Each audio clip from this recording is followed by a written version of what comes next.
কি আর করব, সারাদিনে কাজের ঝামেলায় নিজের জন্য একটু সময় বের করা যায় না। কাজ কীরকম কাজ থাকে, আমরা যদি প্রত্যেকটা কাজ ভিডিও করতে পারতাম, দেখাতে পারতাম যে সংসারে কত কাজ থাকে। আসসালামু আলাইকুম, কেমন আছো সবাই? এই তো আলহামদুলিল্লাহ আমি ভালো আছি। এই তো দেখো আমাদের রোজার রোজা আনন্দটা শুরু হয়ে গেছে। এখন টুকটুক করে কিছু কিছু বাজার করতেছি। এই যে খেজুরটা, এইটা আর কিছুদিনে রোজা আসতে আসতে মনে হয় হয়তো একটু দাম বেড়ে যাবে, এজন্যে আগেই নিয়ে আসলো।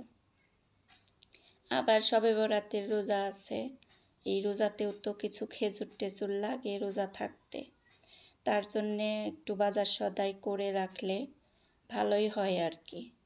আমাদের তো ওই রকম নাই যে আমরা অত ভালো খেজুর, অত দামি খেজুর কিনতে পারবো। আমাদের নর্মাল দেখেই খেজুরগুলা কিনে আনে। তাছাড়া এত দামি খেজুর তো একরকম হইলেই হইল, দামি কি আবার কম দামি কি, আমাদের একটা হইলেই হইল। ইফতার করো খেজুর দিয়ে, নামের খেজুর থাকলেই হয়। এই তো দেখো আমার সব কাজ কাম ধোয়াধুয়ি শেষ হয় না, শেষ করব কিভাবে, একটার পর একটা ধুইতেই থাকি। এদিক সেদিকের পড়ে থাকে, এক একজন এক এক জায়গায় নিয়ে রাখে, ওগুলা সব আইনে সব কিছু ধুইতে অনেক বেলা হয়ে যায়। এই তো এভাবেই সকালটা পার করে দিলাম। দুপুরে মুরগির মাংস কুটে নিছি।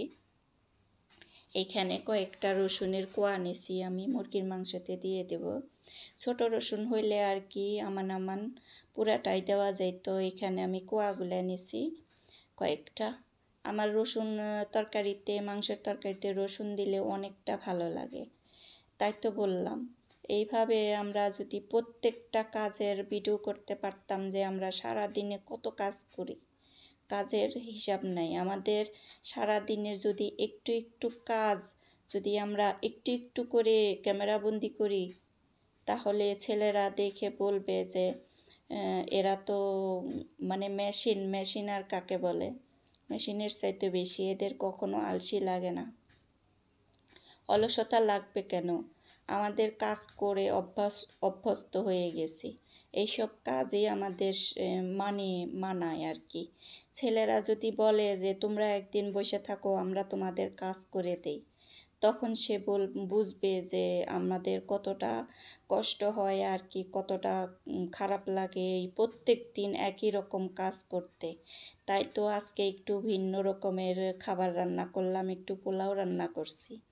প্রতিদিনই ভাত রান্না করে খাইতে ভালো লাগে না, এই জন্যে পোলাও রান্না করলাম। এই তো দেখো মাংসটাও প্রায় হয়ে গেছে। এখন আমি পোলাওয়ের চালটা ধুয়ে নিছি, পোলাও রান্না করব। পোলাওয়ের চালটা ধুয়ে রেখে এই যে মাংসটাও ঝোল দিয়ে দেব। এখন ঝোল দিয়ে তারপরে ওই পাশে নিয়ে রেখে তারপরে এই পাশে পোলাওটা বসিয়ে দেব। এইভাবে আমার দুপুরের রান্নায়, এই তো শুধু মুরগির মাংস রান্না করছি, আর কিছুই করি নাই। আর কি করব, বেগুন ছিল, বেগুন ভাজলাম না, অলসতা লাগলো যে থাক একটা তরকারি দিয়েই খাই আজকে, অন্য দিন অন্য কিছু করে দেবনি। এইভাবেই করে চললো আর কি। দুপুরে ওইখানে ওই চুলায় তো তরকারিটা নিয়ে দিলাম, ওইখানে আমি রসুনের কোয়াগুলা রাখছিলাম, ওইগুলা দিয়ে দিছি। এই পাশে আবার এই যে পোলাও রান্না করব, এই জন্যে একটা টমেটো কেটে নিয়েছি পোলাওয়ে দেওয়ার জন্যে। সুন্দর একটা কালার হয়েছে পোলাওতে, ভালোই লাগলো পোলাওটা খাইতে। আমি তেমন একটা পোলাওতে টমেটো দেই না, তারপরেও এখানে দিয়ে দিলাম। পরে বললো, আমার ছেলেও বলছে যে পোলাওতে কি টমেটো দিছ, সুন্দর একটা কালার হয়েছে। বললাম যে দিছি বলেই তো এই তো কালারটা একটু অন্যরকম হয়েছে, না হলে সাদা ধবধবে সাদা ভাতের মতনই হইতো। এইরকম করে আজ দুপুরে রান্নাটা আমি শেষ দিছি হালকা পাতলায়। আর কি দুপুরে যদি একটু মুরগির মাংস রান্না হয় আর একটু পোলাও রান্না করি তাহলে মনেই হয় না যে দুপুরে কিছু রান্না করলাম। এই তো প্রায় পোলাওটা হয়ে গেছে। তারপরে দেখি ওর আব্বা বা ছেলের বাপ এসে দাঁড়িয়ে রয়েছে, আমার দিকে তাকিয়ে রয়েছে যে এত সময় লাগে রান্না করতে। বললাম যে একটু বসো হয়ে গেছে প্রায়। বলল যে আমি কি পোলাও খাওয়ার জন্য বসে থাকবো, আমাকে ভাত দাও। আমি বললাম যে ভাত নাই তো, ভাত নাই, এই তো পোলাও হয়ে গেছে, একটু সময় লাগবে, ফুটছে প্রায়। এই তো তখন আর কি বসলো, একটু 5 মিনিট বসার পরে আমি পোলাওটা নিয়ে পরিবেশন করে দিলাম। ততটা আর দেখাইলাম না, সময় নাই। এই তো একটু চুলাটা একটু মোছামুছি করে নিয়ে আবার গোসল করে আবার ফ্রেশ হওয়া লাগবে। তার জন্যে আর আমি ডাইনিং টেবিলে সব কিছু যে দিয়ে এসছি খাবারের জন্যে ওইটা আমি আর কি দেখালাম না। এভাবে আমার কাজ আর আমার সময় এইভাবেই চলে গেল। দিন বছর চলে যায়, মাস চলে যায়, আমাদের এইভাবে যে দিন বছর চলে যায় আমরা বুঝতেই পারি না। আমাদের ঘরের কাজ কি পরিমাণ করি আমরা, মাস যায় কোথা দিয়ে। প্রথমে তো ছোটবেলা আমরা চিন্তা করতাম যে বছরটা অনেক লম্বা, মানে তখন সময় আমাদের বছর যাইতো না। আমরা স্কুলে পড়াশোনা করছি, তো স্কুলে পড়ছি, স্কুলে গেছি, তখন আমাদের সময় যায় নাই। এখন আমাদের সংসার জীবনটা, এখন আমাদের রান্নাবান্না করতে হয়, সব কিছু দেখাশোনা করতে করতে আমাদের সময় কোথা দিয়ে চলে যায় আমরা বুঝতেই পারি না।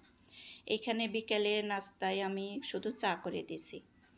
চাটা করে নিয়ে তারপরে 2টা মালটা কেটে নিছি। আর মালটা কাটার পরে খাওয়া দাওয়া শেষ করে তারপরে আরাম করছি আর কি। এর মধ্যে বলি যে আমার ভিডিওটা যদি দেখতে দেখতে এতটুকু সময় যদি ভালো লেগে থাকে কারোর, একটা লাইক দিয়ে ভিডিওটা দেখবা আর সাবস্ক্রাইব করে পাশে থেকে যেতে পারো খুব বেশি ভালো লাগলে। আমার কথাতে যদি কারোর মন খারাপ হয়ে থাকে ক্ষমা প্রার্থী, ক্ষমা করে ক্ষমার চোখে দেখবা। এই তো আমার মালটা কাটাটা কেমন হয়েছে জানিও। এখানে একটু লবণ ছিটে দিয়ে পরিবেশন করে দেব। আজকে এই পর্যন্তই। ভালো থাকো সবাই, সুস্থ থাকো, এই শুভকামনায় শেষ করতেছি।